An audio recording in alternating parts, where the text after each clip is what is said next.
Hi everyone. Hi Matthew, leasing with Noah, Chappie, time flies. Yikes, that's certainly true in these times. Just gonna wait a few more seconds for a few more people or campers to join in. Hi Kristen.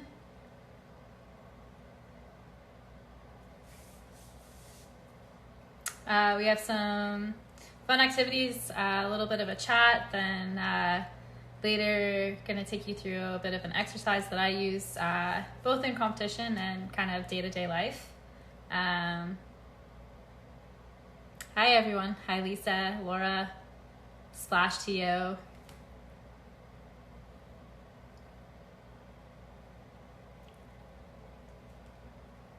Awesome. Well, I think we'll just get started. Firstly, thank you everyone for joining. I'm really excited to hang out with you today for the next 20 minutes, 30 minutes or so. But to say it's been really fun being the head counselor for this week's Jumpstart Summer Camp. My name's Rosie McLennan.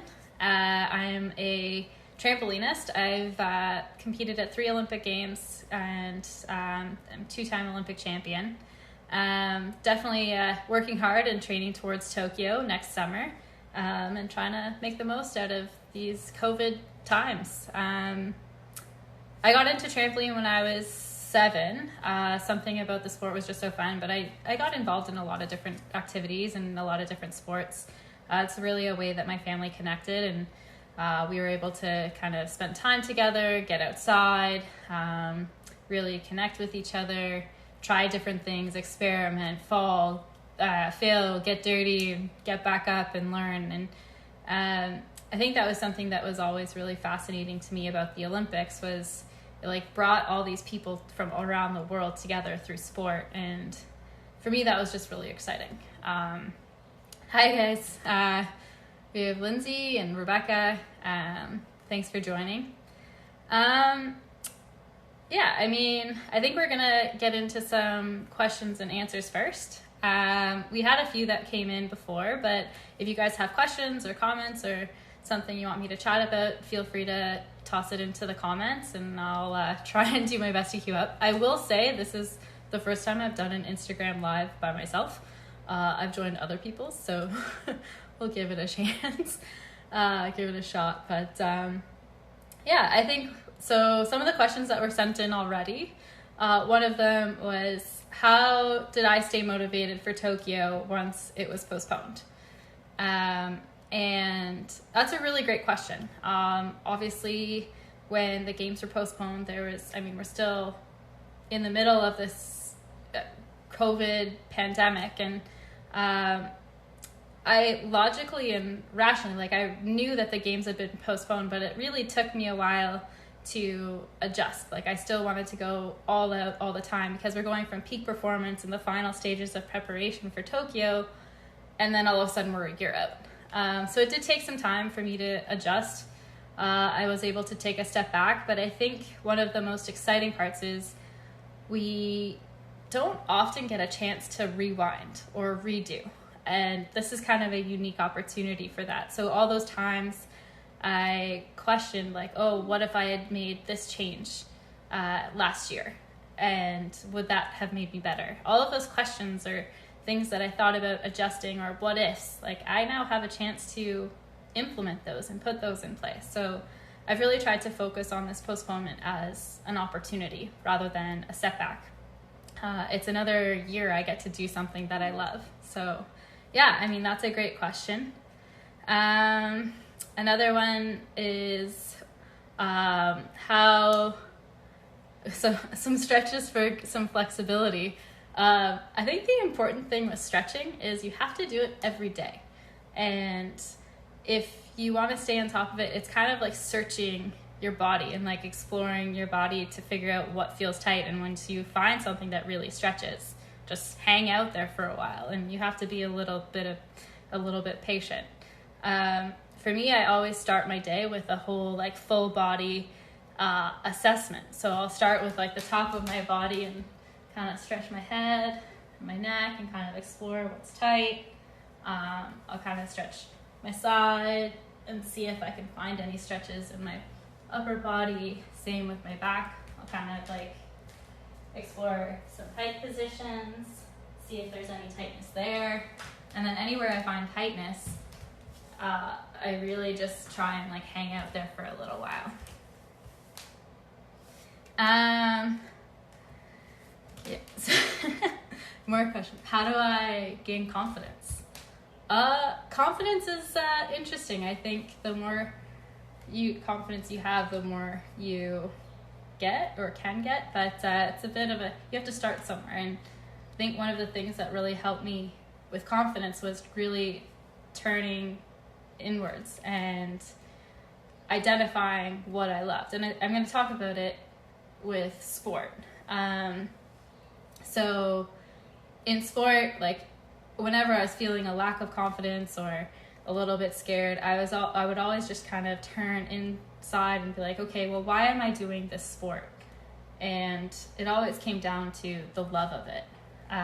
So identifying the reason that you're there, the reason that you're really trying to pursue something. And that can really ground your effort and kind of take out some of those other negative thoughts. Because if you're rooting it in love and fun and joy, like sometimes when you're making mistakes, those mistakes don't seem so big or so important. Also, it's really easy to look at where you are and then look forward to where you want to be and feel this huge gap. But if you actually also take the time, and this is something that I had to practice, I wasn't very good at it, is if you take a moment and look at where you're at now, and then look at where you were a couple weeks ago, or a month ago, or a year ago, I think that's just as valuable and important. The other thing that I find really helpful is making little steps and like incremental goals. Because if you look, like if you're here and your goal is up here, like it can seem really overwhelming to think about that gap. But if you set it like, okay, this is my ultimate goal, but like what can I do each and every day to get a little bit closer? I think it really helps. I think the last thing that I always do is anytime I come up with come against an obstacle or a challenge, I kind of see it as an opportunity to build this toolbox. So every time I face a challenge and I have this toolbox that I can rely on, and then you're always constantly adding to it. And so even if the situation or the challenge that you're up against is different, you have these tools that you can apply to that new challenge that you've already experienced and already dealt with. So I don't know if that helps, but that's kind of my approach to it. Lisa, do I get scared when I jump? Sometimes, yes, I do. I think it can be scary, especially when you're trying something new. But again, it always, like, there's one skill that even now to this day, like I get a little bit nervous doing and get in my mind a little bit too much. So I always try and remind myself that I have the building blocks. I've put in the time, I've put in the effort, and that gives me confidence. And I know that I can trust my body and trust my memory and trust my judgment and my body to react. But the other thing is when I'm trying, before I get onto the trampoline, I'll always like close my eyes and imagine the routine or the trick that I'm about to do. And then also in that moment, I reframe it in that, like, it's not something I have to do, it's something that I want to do. So why do I want to do this trick? Well, I want to have this trick in my routine so I can do more difficulty. So if you're reframing it in a way that it's like something you want to do rather than something you're afraid of that you have to do, I think it gives you that little bit of extra courage. And then there's always a quote I use. All you need is 20 seconds of incredible courage. And it's from the movie I Bought a Zoo. And my friend shared it with me. And that also really helps. It's like all you really need in trampoline is 20 seconds of incredible courage. And I think those different pieces, you stick them together and can give you the confidence to push through. So Bronte, you asked about snacks. Do I have snacks that I have before I jump? I love snacks. I I do always keep something with me. Usually before training, it's a little bit lighter. Obviously, jumping up and down on a trampoline, you don't want to be doing that on a full stomach. It can be a little bit challenging. But snacks that I'll always have in my car, I'll always have some fruit or a bit of trail mix, and a lot of water. And then for afterwards, I always have some sort of snack for after training that has some protein and some carbohydrates in a mixture. But I really try and change it up. So whether it's dried fruit or fresh fruit, vegetables and hummus, I always have snacks, and especially before training to keep you fueled. Matt asked, do I keep my eyes closed when I jump, or do I keep them open? I keep them open. Jumping with your eyes closed is pretty scary. Doing a backflip without having visual cues is a little bit terrifying, and I wouldn't necessarily land on my feet. So yeah, I definitely am always keeping my eyes open. You'll obviously blink, but in trampoline, you're constantly trying to spot the trampoline and looking where you are, looking around, keeping your visual awareness of where you are in space, and constantly trying to find the middle of the trampoline and get back to that point. So definitely keeping my eyes open. I got into trampoline. Thank you, Linda, for asking this question. I got into trampoline when I was 7.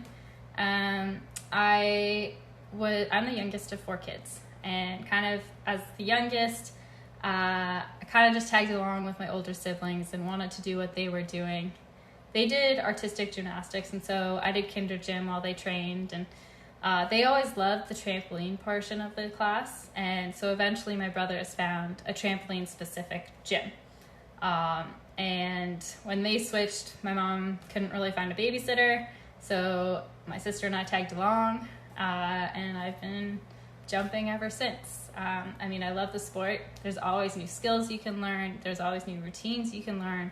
You can always push yourself to get higher and stronger. So it really taps into that like creative aspect and like constantly challenging yourself, regardless of what's happening with other athletes or how you're doing in competition. There's always ways to challenge yourself. So I love it, which is why I'm still doing it. Yeah, I think trampolinists, we all jump a little bit differently in terms of height. I think that in competition, the trampoline's about 3 or 4 feet off the ground, and then beyond that, we are jumping and reaching heights of, I think, about 20, 25 feet. It's really interesting, though. So at my club at Skyriders, we have something called the Super Tramp. And I think when you're jumping, like powering yourself, you don't really realize how high you're getting.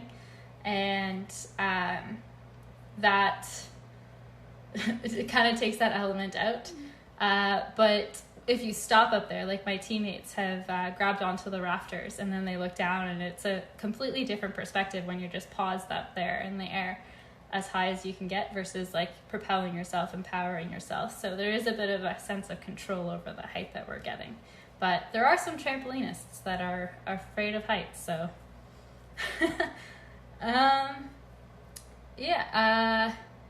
Melissa asked if I always loved trampolines as a kid.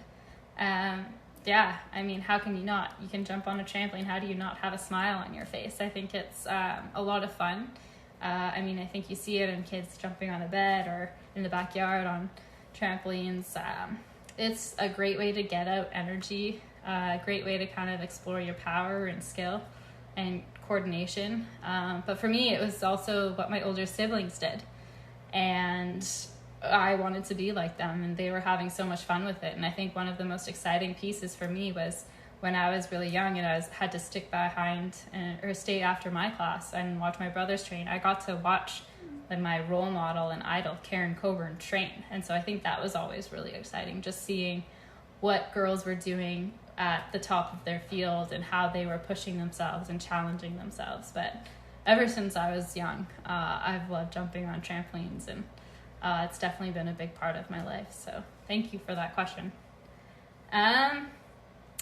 Do I wear socks when I jump? Right now, in competition, we have to have white foot coverings. So I actually wear trampoline slippers. I would show you, but I think they're in my bag, which isn't super close to me. So they're kind of like white on top with elastics and then a rubber bottom, so that your feet don't slip. I really like training in bare feet, but right now, especially with COVID, we have to train with slippers so that we're reducing the amount of contact that we have with the bed. But I prefer barefoot, but slippers is my next go-to. I know a lot of people wear socks. I never could find the right socks, so I always found that a little bit slippery, so I stayed away from that one. So how many times a week do I train? Right now, I mean, it's a little bit different because obviously there was the shutdown and then we had so much time away from the sport, and now we're just building back up. So right now we're trying to be smart about building back up. I'm jumping on a trampoline 3 times a week, but usually, or what we're building towards is training 5 or 6 days a week, and a couple times a day. So right now we're doing a lot more off the trampoline. As you can see, I have a squat rack and some weight equipment in my living room, which I'm really lucky that I was able to get. And so we're doing a lot of base and foundation training off the trampoline, which will then translate as we try and build back up to the 6 days a week.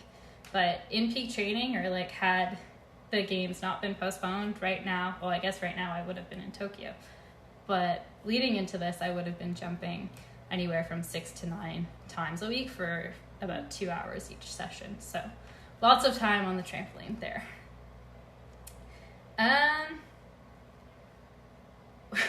Any pre-competition rituals? I mean, it's not a ritual, but I think it's just a routine that I have to get myself in a really positive headspace and really focused. So before the competition, I'll always write down on a piece of paper why I love the sport, why I love doing the sport.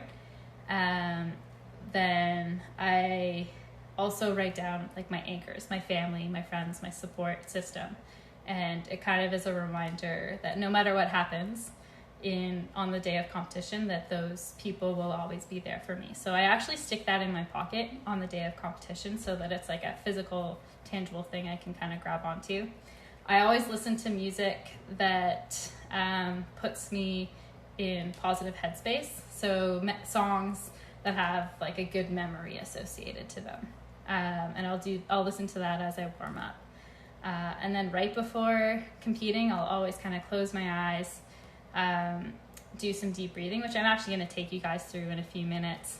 But do some deep breathing, imagine my routine in my head, and then think about 1 or 2 keywords that really get me focused on the task at hand. And like lifting, like in Rio, actually the 2 words were lift and squeeze. So lift up the skill and then squeeze the lines as tight as I could on the way down. So it is, I guess, quite the ritual, Avery, but it's something that's really worked for me. What's the most unique fact about trampoline that I can tell you guys? There's been some, I guess, research done in terms of like how to relate it. Obviously trampoline's a little bit unique, but a couple cool facts is in a routine that's about 25 seconds, we build up the same lactic acid level as a 400-meter sprint. In the trampoline, so in baseball, a batter has about 0.3 seconds to decide whether or not they're going to hit the ball, and I forget the exact average, but like I think like a 60 or 70% batting average is like successful. But in trampoline, we actually have the same amount of time in the trampoline to make a decision about our next skill and any adjustments that we have to make. And like, if we're not successful, we fall off the trampoline and our routine is done. So that can be a little bit challenging. I think the other thing that's really cool, a while ago, Cirque du Soleil put all these sensors on my teammate, and it was a G-force sensor. They actually determined, so the sensor only went up to 16 G's of force, which is like 16 times the amount of gravity, and my teammate reached the peak of the machine and what the machine could measure within 3 bounces. So what we're experiencing at the bottom of the bed is a pretty incredible force. So those are some weird facts, some random facts about my sport. What is the most unique or unusual place I've done trampoline? That's a good question.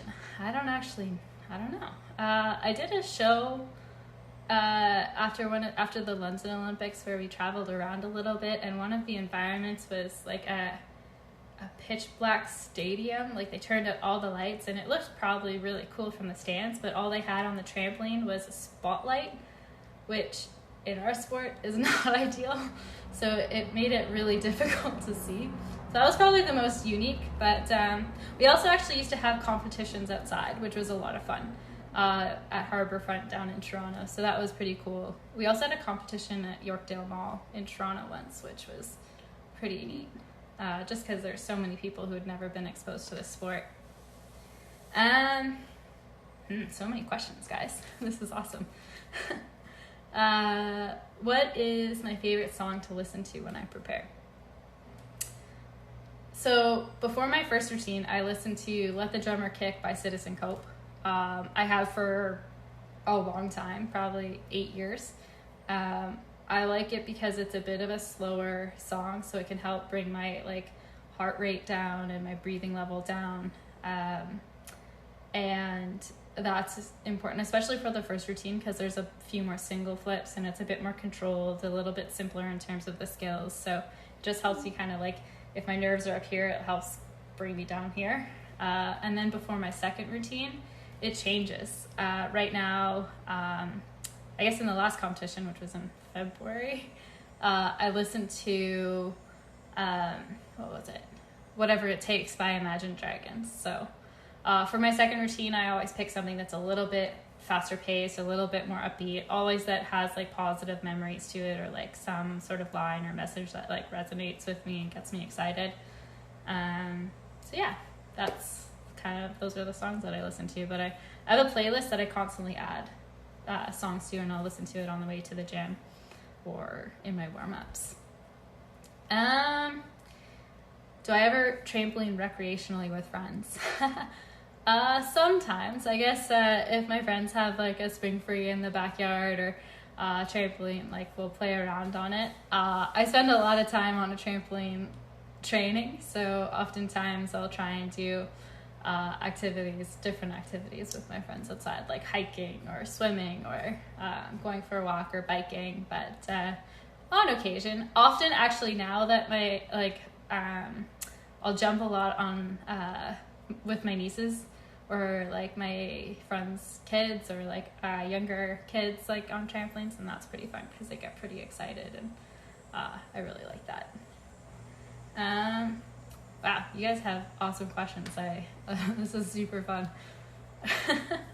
I'm trying to think if there's a question I haven't asked, so I'm just gonna quickly scroll through if that's all right, or if you have another one. Just toss it up there. All right, well, maybe we'll switch over to the activity. I did talk about it a little bit before. Something that I use a lot before competitions, something that I use a lot at home if I'm stressed out, or even at the beginning of the day to kind of set my day up well, or before bed to kind of bring myself back down and focused and ready for bed.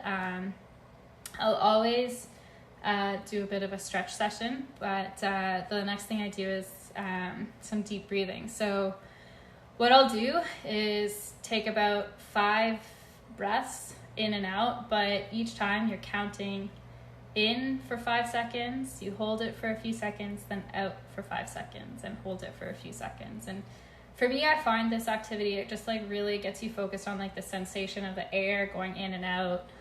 So it can help kind of calm your mind if you find it wandering or thinking about things, especially before bed. So if you guys want, I'll take you guys through it.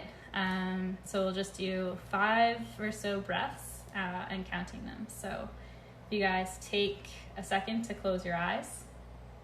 And then if you breathe in, you just count to 5. So in, 2, 3, 4, 5. Hold. And then slowly breathe out through your mouth for 1, 2, 3, 4, 5. And hold. then in, 2, 3, 4, 5, hold, out, 2, 3, 4, 5, hold, then in, 2, 3, 4, 5, and out.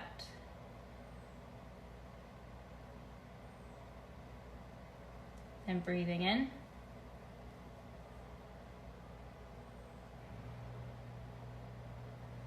And out.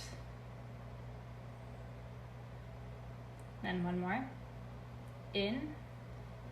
As deep as you can, you want to feel the air going into your lungs, expanding your rib cage, your stomach, really trying to get that air right into every corner of your torso. Hold it.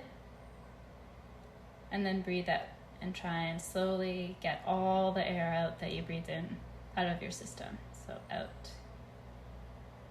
and then hold.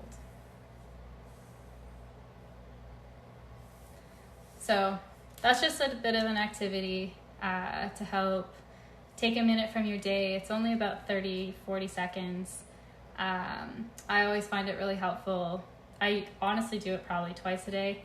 When I get up or before bed, but then when I'm training, I'll often do, even if it's a couple of breaths before each turn, just to get really focused on inside and get a bit calmer. So that's a pretty useful tool for me, and hopefully you guys can use it in your day. But I want to thank you guys for all the questions that you've had. I've had an amazing time just chatting with you guys and seeing your comments, and hopefully you guys are having fun with the Jumpstart Summer Camp.